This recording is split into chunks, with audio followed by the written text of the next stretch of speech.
जय माँ काली दोस्तों। हमारी ज़िंदगी में हम सफाई कब करते हैं? जब धूल दिखती है, जब गंदगी जमा हो जाती है, जब किसी कोने में लंबे समय से रोशनी नहीं पहुंची होती। हम कभी भी तेज़ उजाले के बीच तो खड़े होकर सफाई शुरू करते ही नहीं हैं। हम पहले अंधेरे की जगह जाते हैं क्योंकि सबसे ज़्यादा गंदगी वहीं जमा होती है और तब हम सफाई करने की कोशिश करते हैं। जब कभी हम साल में भी अपने घरों को कभी दिवाली के मौके पर या कभी किसी ख़ास मौके पर साफ़ करना चाहते हैं, तो हम कोने-कोने में जाके सफाई क्यों करते हैं? क्योंकि हमें पता होता है कि सबसे ज़्यादा गंदगी उन कोनों में ही जमी होगी जो हमें रोज़मर्रा की ज़िंदगी में दिखाई ही नहीं देते, है ना? और अब हम इस बात को माँ काली की दृष्टि से समझने का प्रयास करते हैं। अगर हम हिंदू शास्त्रों में माँ काली को समझने का प्रयास करें, तो यही सबसे पहली कुंजी है। माँ काली रोशनी की देवी नहीं हैं। वे उस चेतना का रूप हैं जो अंधकार में प्रवेश करके वहाँ जमी हुई गंदगी को बाहर निकालती हैं। और इसी कारण माँ काली का गहरा संबंध है अमावस्या से। अमावस्या का मतलब बस इतना ही नहीं है कि उस दिन हमें चाँद दिखाई नहीं देता। वेदों और उपनिषदों में चंद्रमा को मन का प्रतीक माना गया है। ऋग्वेद में कहा गया है, चंद्रमा मानसो जातः, यानी कि जब चंद्रमा दिखाई नहीं देता तो उसका अर्थ है मन की गतिविधियाँ, यानी कि हमारे मन की जो उथल पुथल है वो धीमी पड़ जाती है। भावनात्मक उथल पुथल भी उस दौरान कम होती है और चेतना स्वाभाविक रूप से ही अंदर की तरफ चली जाती है, यानी कि अंतर्मुखी हो जाती है। हम ज़्यादा अपने आंतरिक स्वभाव के विषय में सोचने लगते हैं। शास्त्र इसे कहते हैं तमस की शुद्ध अवस्था।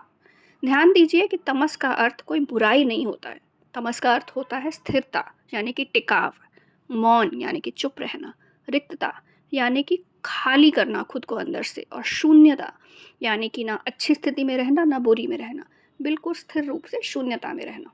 और शास्त्रों में यह वही अवस्था है जहाँ सत्य सबसे ज़्यादा स्पष्ट होता है, यानी कि वो व्यक्ति जो स्थिर हो, जो मौन रहना सीखे, जो खुद को खाली करना सीखे, जो अच्छे और बुरे से परे जाकर स्थिर होकर रहे, वही उसी को ही सत्य सबसे स्पष्ट रूप से दिखता है।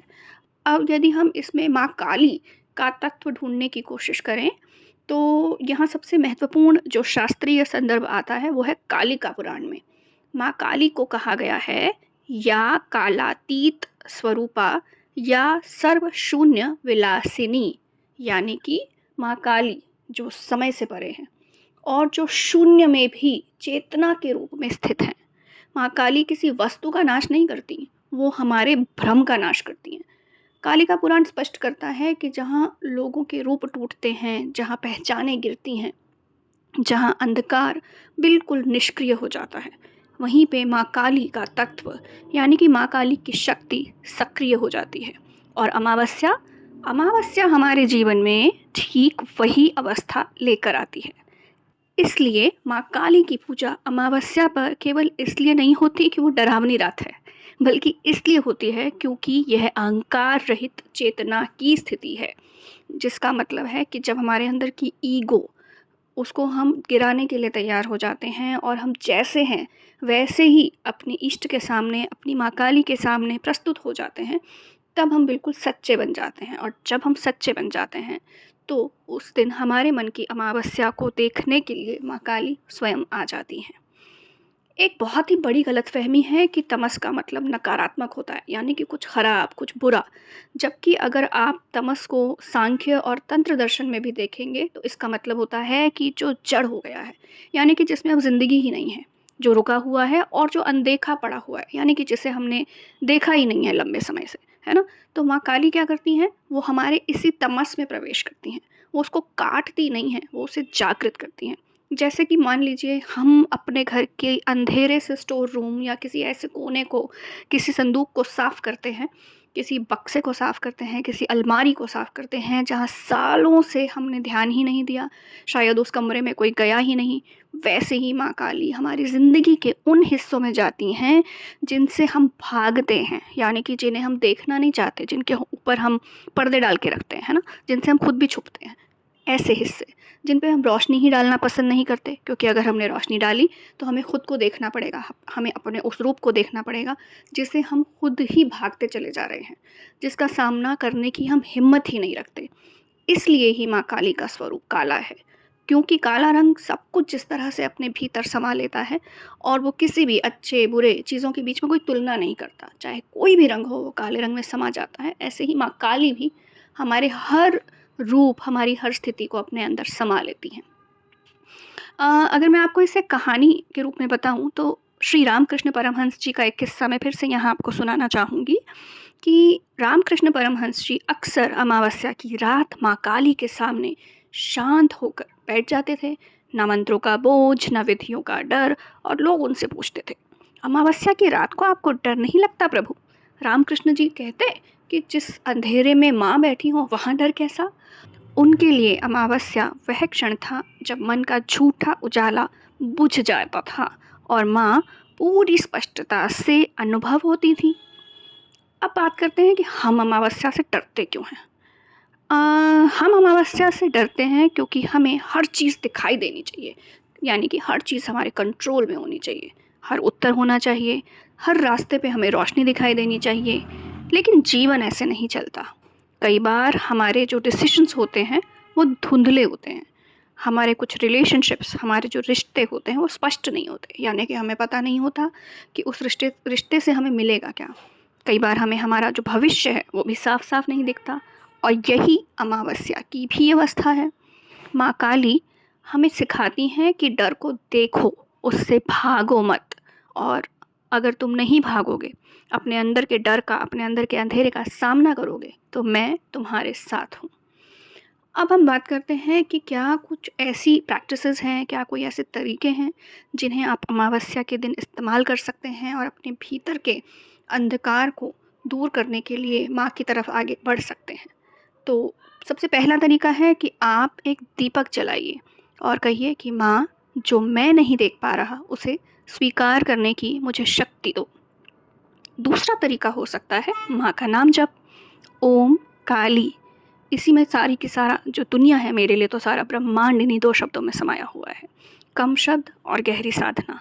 यानी कि माँ का नाम अमावस्या के दिन कम से कम 11 बार तो ज़रूर लीजिए, पूरे सच्चे मन से लीजिए और फिर कीजिए अपने दिन भर के काम।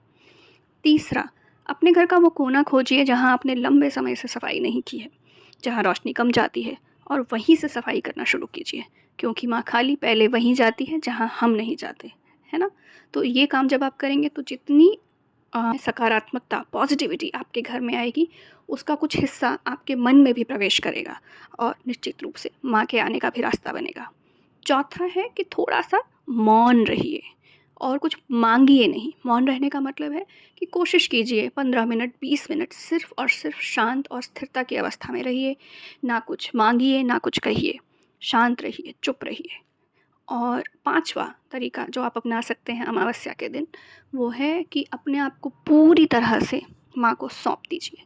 कोई इच्छाओं की लिस्ट मत दीजिए माँ को, बस ये कहिए कि माँ, जो भी मेरी ज़िंदगी में है, अच्छा बुरा, सब कुछ मैं तुम्हें सौंप रहा हूँ, सब तुम्हें समर्पित है।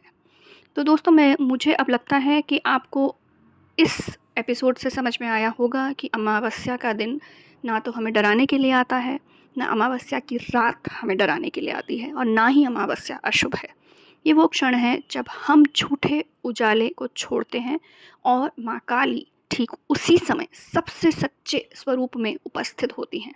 अगर ये शब्द आपके भीतर कुछ भी हिला पाए हों, आपके अंदर की जो उलझनें हैं उनको हिला पाए हों, और आपको एक रास्ता दिखा पाए हों कि उन अंधेरों को स्वीकार कीजिए और उनमें जगह बनाइए, शून्यता की, स्थिरता की, समर्पण की, तो समझ लीजिए कि माँ काली पहले ही अपना काम आपकी ज़िंदगी में शुरू कर चुकी हैं।